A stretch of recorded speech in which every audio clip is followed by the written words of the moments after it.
I was heading to Kelly's to get a coffee like I do 1,000 times a day, and thank God I saw them before I went in. What did you see exactly? 3 guys with baseball bats, smashing up Kelly's, beating poor Mike to the ground. You know how sometimes your brain can't process what your eyes are seeing because it's so surreal? That's exactly what happened to me. And when it looked like one of them was turning my direction, I called 911 and ran. Okay, could you ID any of these guys if you saw them again? Sorry, I didn't see any of their faces. But I did see that one of them had a tattoo on his right wrist.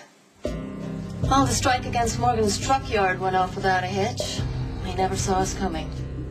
Sonny's father's taken care of as well, so we're on track and on time. 2 simultaneous missions involving 2 separate teams plus explosives, and you're telling me you encountered no problems at all? There is one item of small concern. As I thought. Well, the team handling Corinthos' father was spotted by a young woman passing through, but I'm sure that we can find her.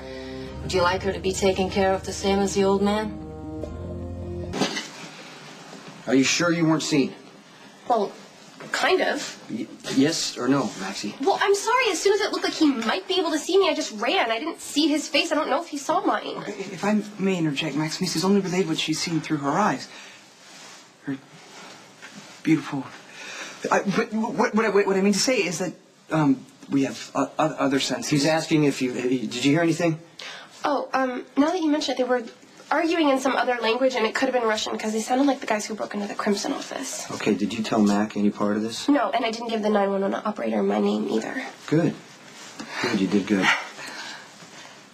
Now you can go. No, I can't leave. I have to know what you're going to do. Why would I tell you anything? You don't know how to be quiet. You proved that last night. How many times have I asked you to keep your mouth shut? You just said that I did good. Right. I'm not talking about Kelly's.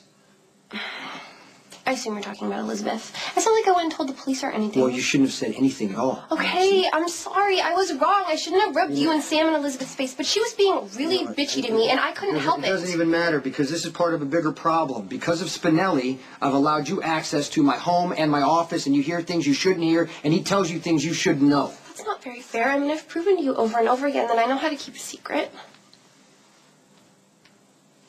I need to speak to Spinelli alone. Fine.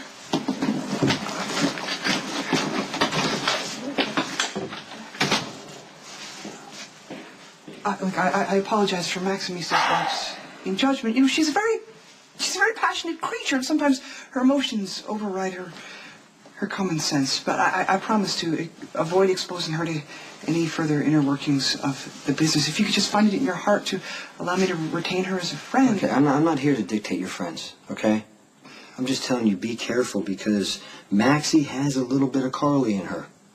They don't think any further ahead than the last person who upset them and how to get even. And innocent people get caught in their fallout. I am not going to let Elizabeth be one of them.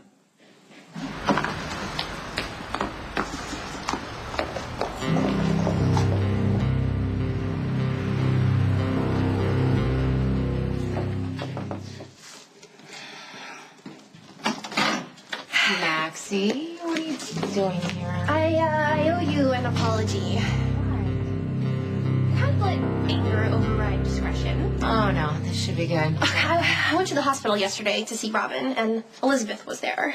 She was behind the desk leaving some whiny voicemail for Jason about how she needed to see him or whatever, and I asked nicely if there was anything for Robin behind the desk.